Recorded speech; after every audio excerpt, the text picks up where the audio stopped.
ለአካላዊ እንዲሁም ስለ ልቦናዊ የጤና መረጃዎች ሰብስክራይብ በማድረግ ቤተሰብ ይሁኑ። እንዲሁም ላይክ እና ሼር በማድረግ ለሌሎች ያጋሩ። እናመሰግናለን።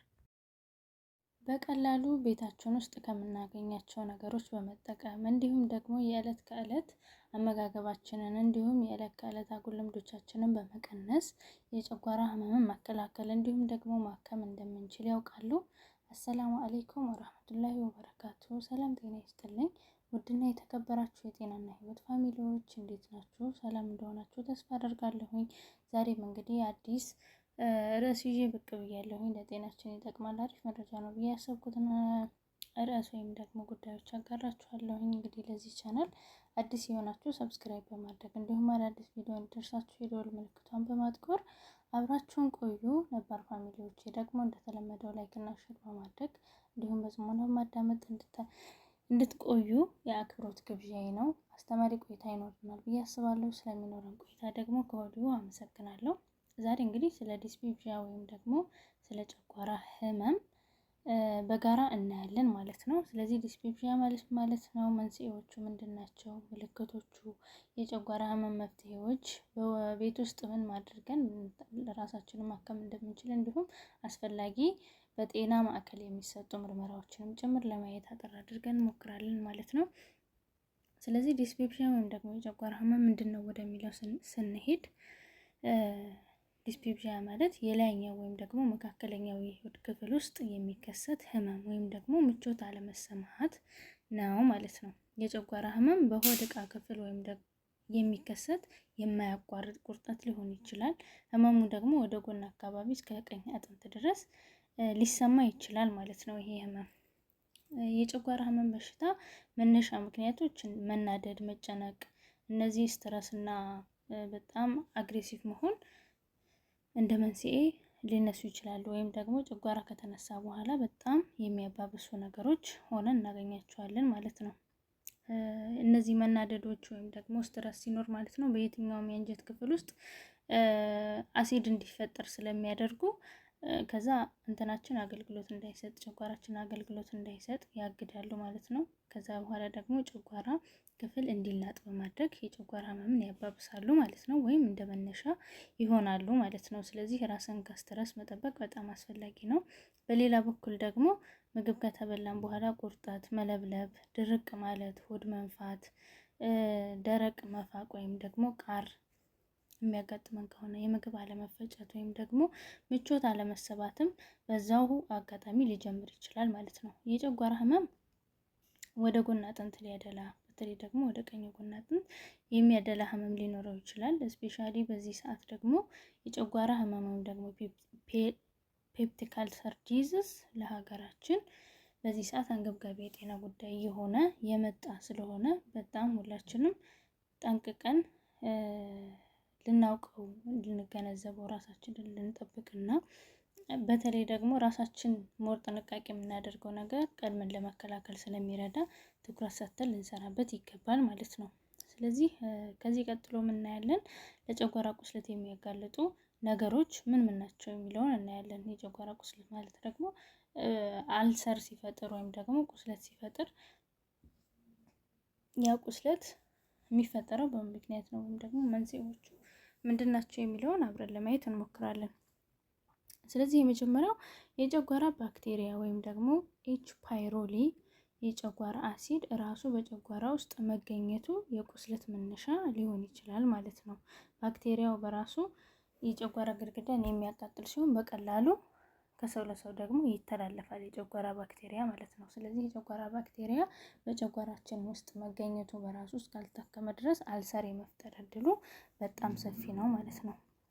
ሌላው ደግሞ የተዛባ የአመጋገብ ስርዓት መኖር፣ ሰዓት ጠብቀን መደበኛ በቀን 3 ጊዜ ነው የሰው ልጅ መብላት ያለበት፣ እሱን ማናሟላ ከሆነ ከዛ ባለፈ ደግሞ አንድ ጊዜ ስንበላ በጣም አብዝተን የምንበላ ከሆነ ወይም ደግሞ በልክ ማንበላ ከሆነ እንደዚሁ ከአመጋገብ ስርዓት መዛባት ይቆጠራል ማለት ነው። እሱ ማስተካከል አለብን።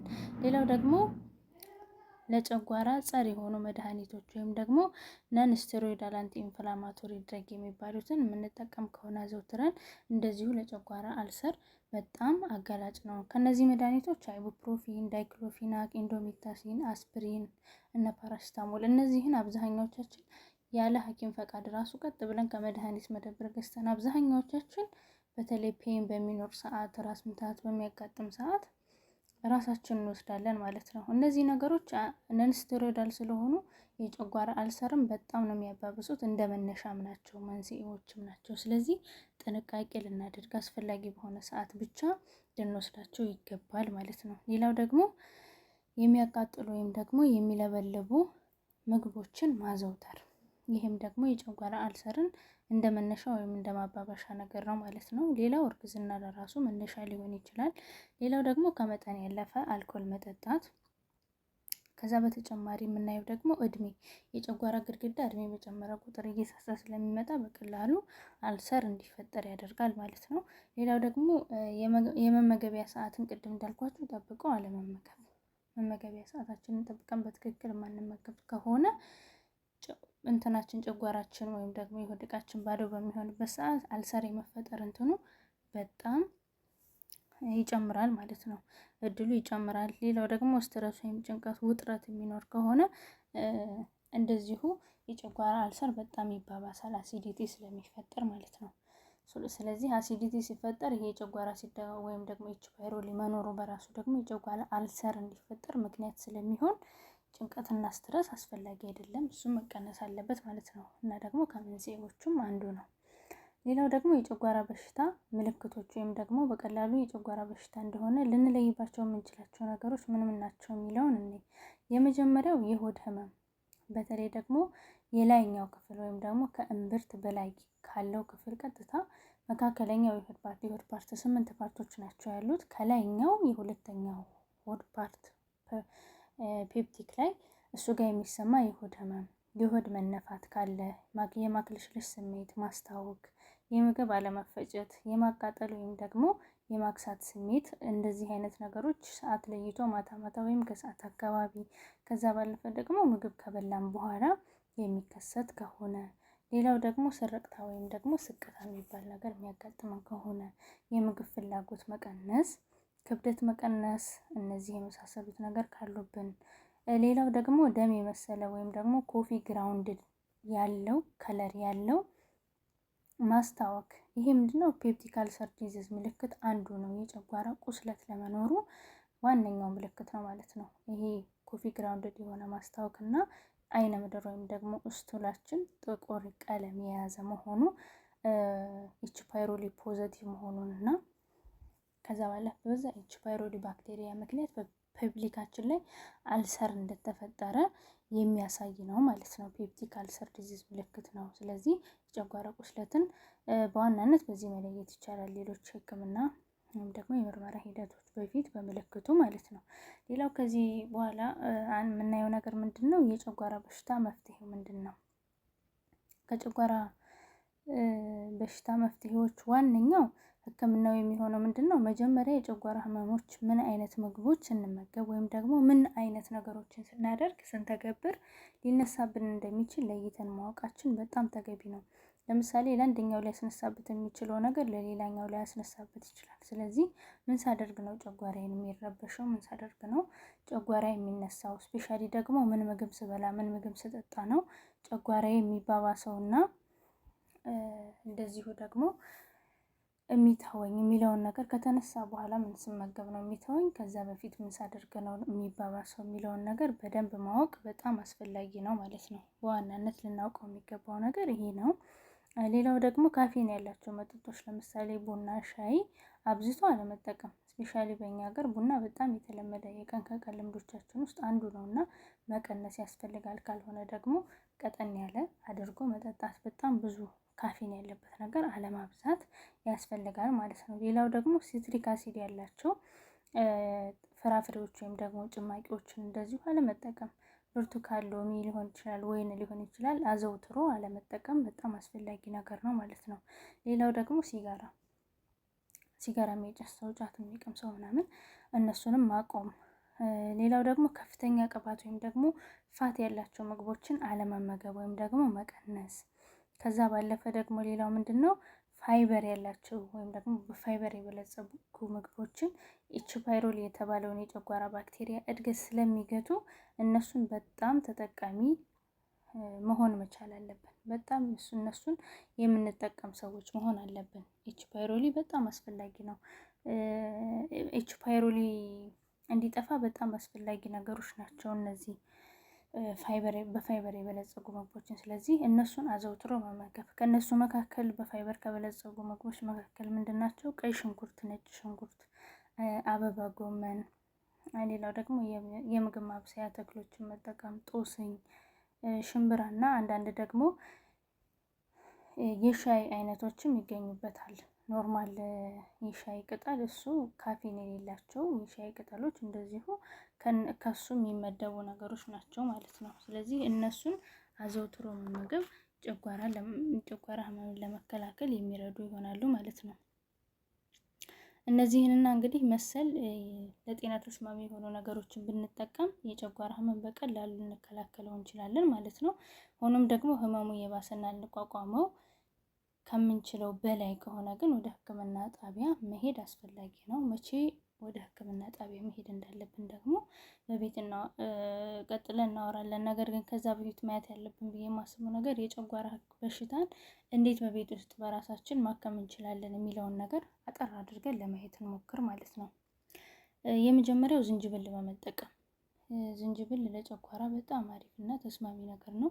አነስተኛ የዝንጅብል ክፍልን ከምግብ በፊት እንደዚሁ አላምጦ መውሰድ ለሚችል ሰው በጣም አሪፍ ነው። ሌላው ደግሞ ከቀይ ሽንኩርት የሻይ ቅመም ይሄ ቀረፋ ከሱና ዝንጅብልን ጨምሮ ጧት ለ10 ደቂቃ በማፍላት እንደ በሻይ መልኩ ማለት ነው። እሱን ጧት 1 ብርጭቆ መጠጣት በጣም አሪፍ እና ጠቃሚ ነገር ነው ማለት ነው። ሌላኛው ደግሞ እርጎ በባክቴሪያ ምክንያት ለሚከሰት የጨጓራ ህመም በጣም ተመራጭ ነው።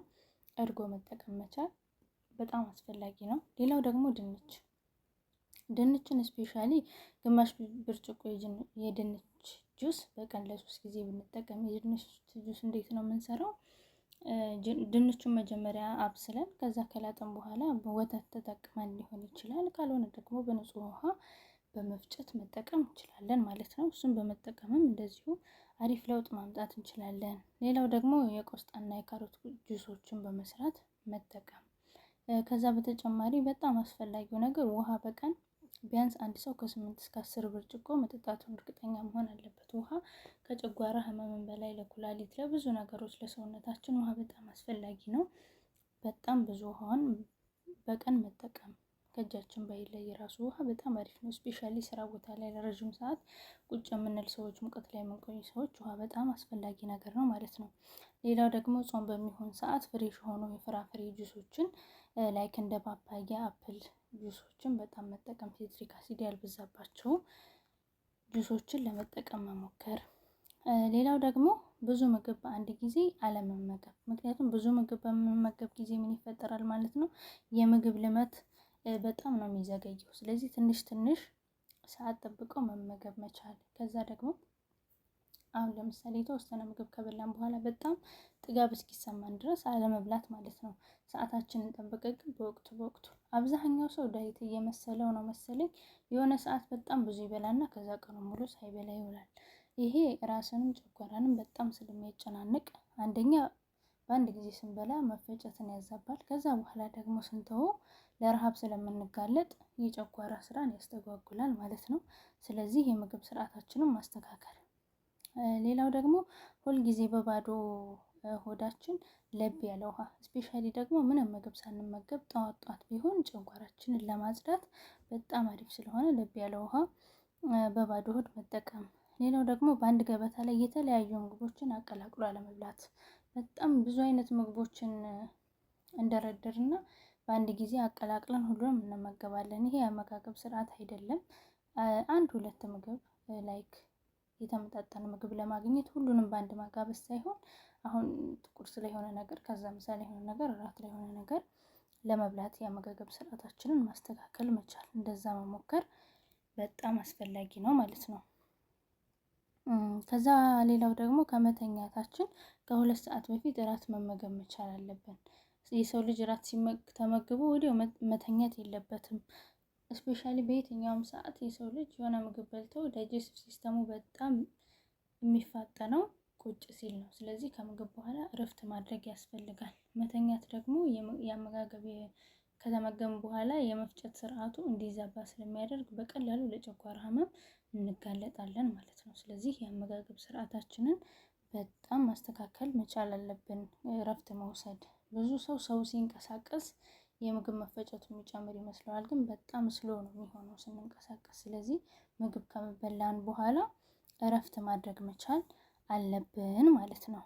ሌላው ደግሞ በቫይታሚን ቢ12 እና አይረን የበለጸጉ ምግቦችን ማዘውተር መቻል። እነዚህ የቫይታሚን ቢ12 የበለጸጉ ምግቦች ባቄላ፣ ቀይ ስጋ፣ እንቁላል፣ አተር፣ አሳ የመሳሰሉት ምግቦችን እንዲሁም ደግሞ አይረን ሪች የሆኑ እንደ ብሮንካይሶፎሊያ፣ አሳ፣ ቀይ ስጋ፣ ዶሮ፣ ለውዝ እና ጎመን፣ ስፒናች የመሳሰሉ ምግቦችን ለመመገብ መሞከር። ሌላው ደግሞ ተልባና አብሽን ቤት ውስጥ በመጠቀም በመዘብዘብ በውሃ ማታ ማታ ጠዋት ጄሊ የመሰለ ነገር ወይም ደግሞ ዝልግልግ የመሰለ ነገር ይወጣዋል። እሱን መጠቀም በጣም ለጨጓራ አሪፍ ነው ማለት ነው። በእነዚህ ነገሮች ሳንታከም ቀርተን ወይም ደግሞ መቋቋም ሳንችል ቀርተን ወደ ሕክምና ተቋም የምንሄድ ከሆነ ደግሞ አስፈላጊ የሆኑ ምርመራዎች ምን ሊሆን እንደሚችሉ በቀላሉ ወይም ደግሞ አጠር ባለመልኩ እናያለን ማለት ነው። የመጀመሪያው ላብራቶሪ፣ ከዛም ኤክስሬ እና ኢንዶስኮፒ ሊያስፈልገን ይችላል። በመጀመሪያ ላብራቶሪ የሚያስፈልገው ለምንድን ነው? ደም በመውሰድ ኤች ፓይሮሊ ባክቴሪያ መኖሩን መለየት ያስፈልጋል። በስቶን ሊሆን ይችላል፣ በደም ሊሆን ይችላል። ሞር ግን በደንብ የሚታየው በደም ነው። ደም በመስጠት በላብራቶሪ ኤች ፓይሮሊ ወይም ደግሞ ባክቴሪያው ፖዘቲቭ መሆኑንና አለመሆኑን ማወቅ ያስፈልጋል ማለት ነው። ኤክስሬ ደግሞ ቁስለት ወይም ደግሞ አልሰር መኖሩን እንድንለይ ያደርገናል። እሱንም መጠቀም ያስፈልጋል ማለት ነው። ሌላው ደግሞ ኢንዶስኮፒ ማለት ቀጭን ተጣጣፊ ቱቦ ነው። ካሜራ የተገጠመለት ሆኖ ወደ ሆድ ዕቃ ውስጥ ይገባና አልሰሮች ካሉ፣ ቁስለቶች፣ እጢዎች፣ የተለያዩ ነገሮች ካሉ ብቻ በካሜራ በመታገዝ በቀላሉ እንድናይ ይረዳናል ማለት ነው። ስለዚህ እነዚህ ምርመራዎች ሊታዘዙልን ይችላሉ ማለት ነው። ሌላው ደግሞ የጨጓራ ቁስለት የህክምና አማራጮችን ስናይ የጨጓራ ቁስለትን ለማከም ዋናው መንስኤው መፍታት ነው። እንዳልኳችሁ በባክቴሪያ ምክንያት የመጣ ከሆነ ባክቴሪያውን ቀድሞ ማከም የጨጓራ ቁስለቱን ለመቆጣጠር ያስችላል። ሌላው ደግሞ መድኃኒቶች፣ ቁስለትን ለማከም የሚረዱ መድኃኒቶችን መጠቀም። እሱ ምንድናቸው? ፕሮቲን ፐምፕ ኢንሂቢተር የምንላቸው ፒፒአይ። እነሱም ደግሞ የጨጓራ አሲድን ሪዲዩስ በማድረግ በመቀነስ ቁስለት እንዲቀንስ ወይም ደግሞ እንዲጠፋ ያደርጋሉ። እነሱ ኦሜፕራዞል፣ ኢሶሜፕራዞል፣ ፓንቶፕራዞል የመሳሰሉ እነዚህን ተያይዞ ፕሮቲን ፐምፕ ኢንሂቢተር መድኃኒቶችን መጠቀም። ከዛ በፊት ደግሞ ቁስለት ካለ ወይም ደግሞ ባክቴሪያ ካለ ወይም ደግሞ ኤች ፓይሮሊ ፖዘቲቭ ከሆነ አንቲባዮቲክስ መድኃኒቶችን ላይ አሞክሳሲሊን፣ ኦግመንቲን እነዚህ የመሳሰሉ መድኃኒቶችን በመጠቀም ባክቴሪያውን ማከም በጣም አስፈላጊ ነው ማለት ነው።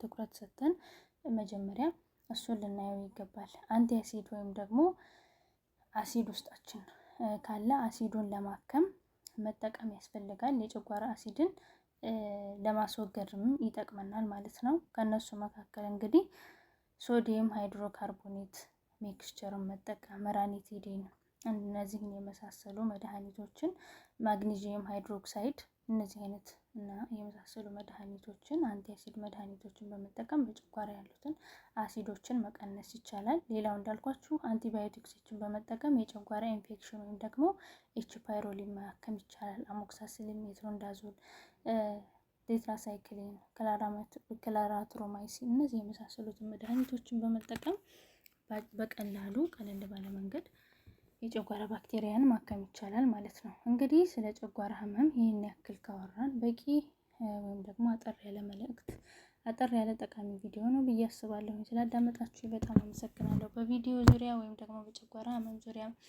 አስተያየት ካላችሁ ወይም ደግሞ ተጨማሪ ልታውቁት የምትፈልጉ እኔ ያለፍኳቸው ጥያቄዎች ካሏችሁ ኮሜንት ሴክሽን ላይ በማስቀመጥ መጠየቅ፣ ቪዲዮ እንዲሰራላችሁ ማድረግ ትችላላችሁ። እንዲሁም በኮሜንት ሴክሽን እመልስላችኋለሁኝ። ስለነበረን ቆይታ እጅግ በጣም አመሰግናለሁ። ቀጣይ በጠቃሚ ቪዲዮ እና በአዲስ ስራ እስከምንገናኝ ድረስ አመሰግናለሁ። መልካም ቆይታ ይሁንላችሁ። ቻው ቻው።